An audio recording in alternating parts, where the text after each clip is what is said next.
எதற்கும் மசியாத எடப்பாடி பழனிசாமி பாஜகவிற்கு வெறும் 27 இடங்கள் மட்டுமே கொடுத்து தொகுதி பகிர்வை முடித்து விட்டார். 27 இடத்தோட முடிச்சு காங்கிரசுக்கு திமுக கொடுத்த 28 விட ஒரு சீட்டு கம்மியா கொடுத்து இவ்வளவுதான் உன் பலம் தமிழ்நாட்டில் இதுவே அதிகம் அப்படின்ற மாதிரி அந்த தொகுதி பகிர்வை முடித்திருக்கு. 170 தொகுதிகளுக்கு குறையாமல் அனைத்து இந்திய அண்ணா திராவிட முன்னேற்ற கழகம் வரக்கூடிய சட்டப்பேரவை தேர்தலில் போட்டியிடப் போகிறது. திமுக கூட்டணியை பொறுத்த வரைக்கும் இந்த தொகுதி பகிர்வு அப்படின்றது அந்த கூட்டணியினுடைய பலத்தை மரியாதையை மக்கள் மத்தியில் கொஞ்சம் குறைச்சு தான் இருக்கிறது. உடல் வலிமையை உறுதி செய்யும் சிலாஜித், கவனத்தை மேம்படுத்தும் அஸ்வகந்தா மற்றும் உயிர் சக்தியை பெருக செய்யும் சஃபேடு முஸ்லி போன்ற இமயமலையின் உணவுப் பொருட்களை கொண்டு வந்து மிஸ்டர் பர்ஃபெக்ட் உருவாக்கப்பட்டுள்ளது. உங்கள் முழு குடும்பத்தின் ஆரோக்கியத்தை மா நேச்சுரல்ஸ் மூலம் உறுதி செய்திருங்கள். 100% இயற்கையான மூலிகை பொருட்கள் மூலம் உருவாக்கப்பட்ட மிஸ்டர் பர்ஃபெக்ட் மற்றும் மிஸ் பர்ஃபெக்ட் தலைமுறையாக குடும்பங்களின் உடல் வலிமை, மன வலிமை மற்றும் மகிழ்ச்சியை பெருக செய்கிறது. உங்கள் மகிழ்ச்சியான பயணத்தை துவங்க www.naturals.com என்ற இணையதளத்தை பார்வையிடவும் அல்லது வாட்ஸ்அப் எண்ணிலும் தொடர்பு கொள்ளலாம்.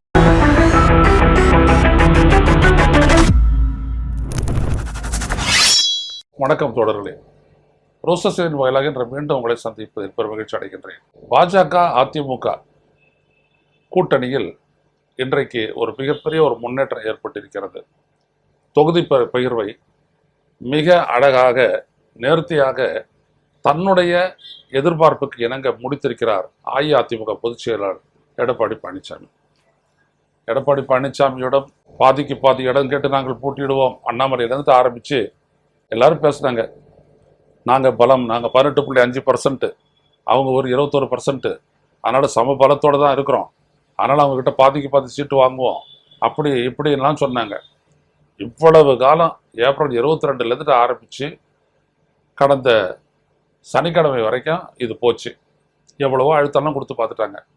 எதற்கும் மசியாத எடப்பாடி பழனிசாமி பாஜகவிற்கு வெறும் 27 இடங்கள் மட்டுமே கொடுத்து தொகுதி பகிர்வை முடித்து விட்டார். பெரிய விடயம் இது. பதவியில் இருக்குது, அதிகாரத்தில் இருக்குது, மிரட்டல் இருக்குது, எல்லாம் இருந்தும் கூட உன் பலம் இவ்வளோதான்னு சொல்லி இதை நான் சொல்லிக்கிட்டே வந்தேன்.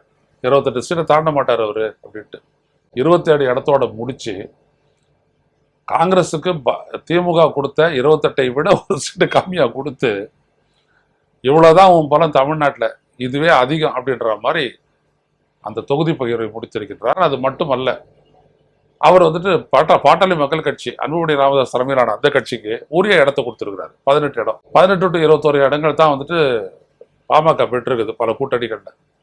அந்த அடிப்படையில் பார்த்தீங்கன்னா 18 இடம்ன்றது அன்புமணி ராமதாஸ் தலைமையிலான பாமகவிற்கு நல்ல இடம் தான், சரிதான். அது ஜெயிக்கிறது ஜெயிக்காது அது அப்பாற்பட்ட பிரச்சனை, கொடுத்துட்டாரு.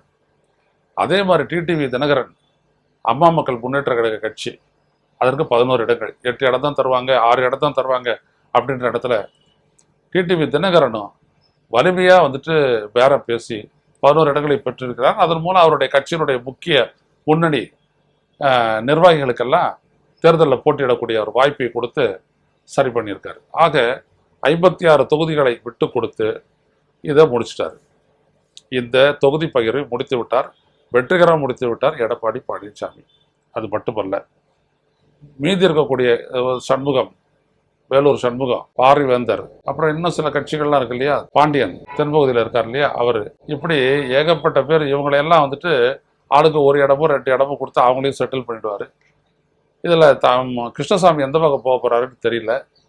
கிருஷ்ணசாமி அநேகமாக அவங்களோட தான் போயிட்டு பகிர்வுக்கு போவார்ன்னு நினைக்கிறேன். அவர் மேபி அவருக்கு ஒரு 2 இல்லாட்டி 3 சீட்டு கொடுப்பாங்க. இப்படி ஏதோ ஒன்று செட்டில் பண்ணிடுறாரு. ஆக 170 தொகுதிகளுக்கு குறையாமல் அனைத்து இந்திய அண்ணா திராவிட முன்னேற்ற கழகம் வரக்கூடிய சட்டப்பேரவை தேர்தலில் போட்டியிடப் போகிறது. இது ஒரு பக்கம். இன்னொரு பக்கம் மார்க்சிய கம்யூனிஸ்ட் கட்சி எவ்வளோ போராடி பார்த்தது, எவ்வளோ அழுத்தம் கொடுத்து பார்த்தாங்க. ஆனால் 5 தொகுதிகளில் தான் நீங்கள் உங்களுக்கு இடம் அப்படின்னு சொல்லிட்டு ஸ்டாலின் கொடுத்த அந்த அழுத்தம் அந்த கட்சியும் இறங்கி வர செய்திருக்கிறது. வெற்றி கூட்டணி ஜெயிக்கலாம், வேறு வழி இல்லை. இப்போதைக்கு கூட்டணி விட்டு வெளில போயிட்டு அதனால் பயன் எதுவும் ஏற்பட போகிறதில்ல, இருக்கிற வரைக்கும் அதை வச்சுட்டு ஜெயிப்போம், தேர்தலுக்கு பிறகு பார்த்துக்கொள்ளும் என்கின்ற முடிவில் அவர்கள் வந்து விட்டார்கள். இது 2. எல்லாவற்றையும் முடித்து விட்டு இறுதியாக விடுதலை சிறுத்தைகள் இருக்கிறாங்க. அவங்களுக்கு வந்துட்டு 7+7 தொகுதிகள் என்று சொல்ல கேள்விப்பட்டிருக்கின்றேன். அது போதுமானதல்ல என்று சொல்லி இரட்டை இலக்கத்தில் சீட்டு கேட்டு அங்கேயும் வந்துட்டு பார்த்தீங்கன்னா அவங்களுடைய நிர்வாக குழு கூட்டத்தை இன்றைக்கு நடைபெற்றிருக்கிறது. அதனுடைய முடிவு என்ன ஆகும்னு தெரியல, அது பொறுத்திருந்து பார்க்க வேண்டியது. அடுத்தபடியாக தேமுதிக அந்த கட்சிக்கு எவ்வளோ திமுக கொடுக்க போகுது. ஏன்னா பெரிய கொள்கை கூட்டணி அப்படிலாம் சொன்னாங்க.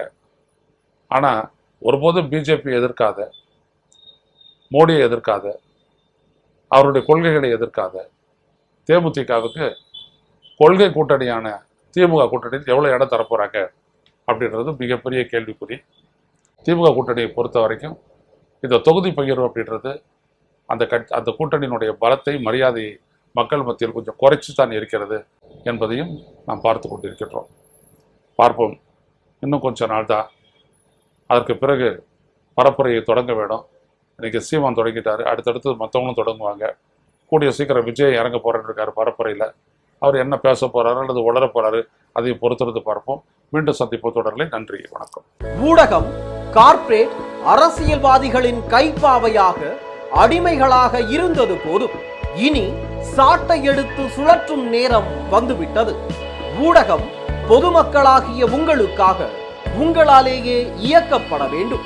ஊடக சுதந்திரத்திற்காக உங்களின் பங்களிப்பை இன்றே அளித்திடுங்கள்.